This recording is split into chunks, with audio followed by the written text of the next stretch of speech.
আজ আমি আপনাদের দোলযাত্রার একটা সুন্দর গল্প শোনাবো। আশা করছি আপনাদের সকলের খুব ভালো লাগবে। তাহলে শুরু করছি। আমার নাম পাপ্পু। আমি ক্লাস 5-এ পড়ি। আর আমাদের পাড়ায় একটা বড় রহস্য আছে। মাখন কাকু দোলকে ভয় পান। কাকু বলেন, দোল ভালো না, খুব বিশৃঙ্খলা। কিন্তু আমরা জানি কাকু মানেই টার্গেট নাম্বার 1। দোলের দিন সকাল থেকেই আমরা রেডি। বেলুন, আবির, জল সব ফুল চার্জ। হঠাৎ দেখি একটা সাদা মানুষ রাস্তা দিয়ে যাচ্ছে। টুপি, মাস্ক, চশমা, একদম সিনেমার গুপ্তচর। আমি চেঁচিয়ে উঠলাম, এই যে সাদা মানুষ! আর তারপর যা হলো, আমরা কেউ কিছু করিনি। রং নিজে নিজেই উড়ে গিয়ে কাকুর গায়ে লেগে গেল। কাকু চিৎকার করছিলেন, আমি দোল খেলছি না, আমি দোল খেলছি না। কিন্তু দোল খেলছিল কাকুকে। পরের দিন কাকুকে দেখে আমি ভয় পেয়ে গেছিলাম। না, ভয়ের জন্য না, হাসি আটকাতে পারছিলাম না। চুল গোলাপি, ভ্রু সবুজ, কান নীল, একদম রেমবো কাকু। আমি বললাম, কাকু আপনি কি নতুন কার্টুন? কাকু শুধু তাকিয়ে রইলেন। কাকু প্রতিশোধ নিলেন। এরপর কাকু ভয়ঙ্কর ডায়লগ দিলেন, আগামী বছর আমি খেলবো। আমরা একটু ঘাবড়ে গেলাম। দোলের দিন দেখি কাকু রেনকোট পরে, হেলমেট পরে, হাতে বড় জলের পিস্তল।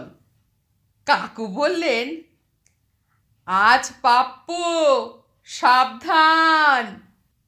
আমি মনে মনে বললাম, আজ কাকু শেষ। 5 মিনিট পর দেখি কাকুর রেনকোট ফুটো, ভিতর দিয়ে রং ঢুকে গেঞ্জি হয়ে গেছে ডিজাইন শাড়ি।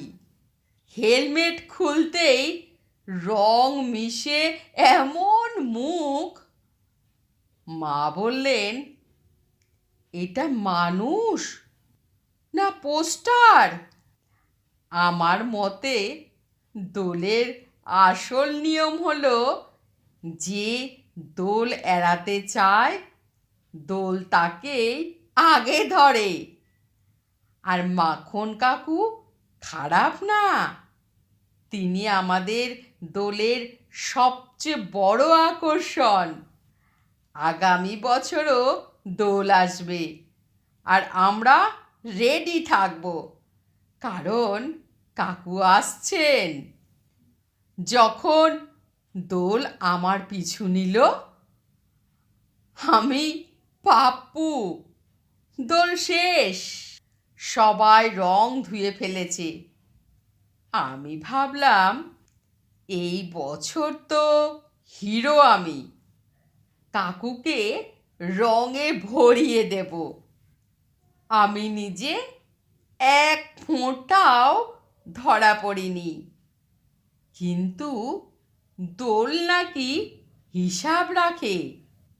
3 দিন পর স্কুলে যাচ্ছি, একদম পরিষ্কার জামা, নতুন ব্যাগ, মুখে স্মার্ট ভাব। হঠাৎ পেছন থেকে আওয়াজ, এই যে পাপ্পু! ঘুরে দেখি মাখন কাকু। কিন্তু আজ কাকু আলাদা, মুখে ভয়ঙ্কর মিষ্টি হাসি, হাতে কি যেন লুকানো। কাকু বললেন, এই নে চকলেট। আমি তো অবাক, ভাবলাম, ওহো, কাকু বদলে গেছে।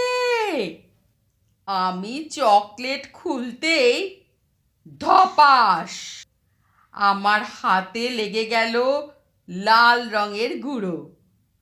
আমি চিৎকার, এটা কি হলো কাকু? কাকু শান্ত গলায় বললেন, দেরিতে হলেও দোল। সবাই হাসছে। কালীপদ কাকু বলল, এবার দোল ঠিকঠাক হলো। আমার মা বলল, বুঝলি পাপ্পু, যাকে রং দিস সে কিন্তু মনে রাখে। আমি লজ্জায় মাথা চুলকালাম। কাকু তখন আমার মাথায় হাত রেখে বললেন, ভয় নেই, এটা প্রতিশোধ না, এটা শিক্ষা। সেদিন আমি বুঝলাম, দোল শুধু রঙের না, দোল ধৈর্যের খেলা। আর মাখন কাকু, তিনি এখন আর ভিলেন না, তিনি আমাদের পাড়ার সাইলেন্ট মাস্টার মাইন্ড। কিন্তু একটা কথা নিশ্চিত, আগামী দোলের আগে আমি কাকুর চকলেট আর কোনো দিন নেব না। আমি পাপ্পু, একটা কথা পরিষ্কার করে বলি, আমি আর কাকুকে আর হালকাভাবে নিই না। কারণ কাকু এখন প্ল্যানিং করেন। দোলের আগের রাত কাকু আমাকে ডেকে বললেন, পাপ্পু, এবার দোল আমরা আলাদাভাবে খেলবো। আমি একটু ভয় পেয়ে জিজ্ঞেস করলাম, কাকু, আবার চকলেট আছে নাকি? কাকু হেসে বললেন, না রে, এবার আমরা টিম। আমার চোখ চকচক করে উঠল। দোলের সকাল, আমাদের টার্গেট পাড়ার সবচেয়ে দুষ্টু দল, বাবলু বাহিনী। কাকু বললেন, নিয়ম একটাই, হাসি পেলে হার।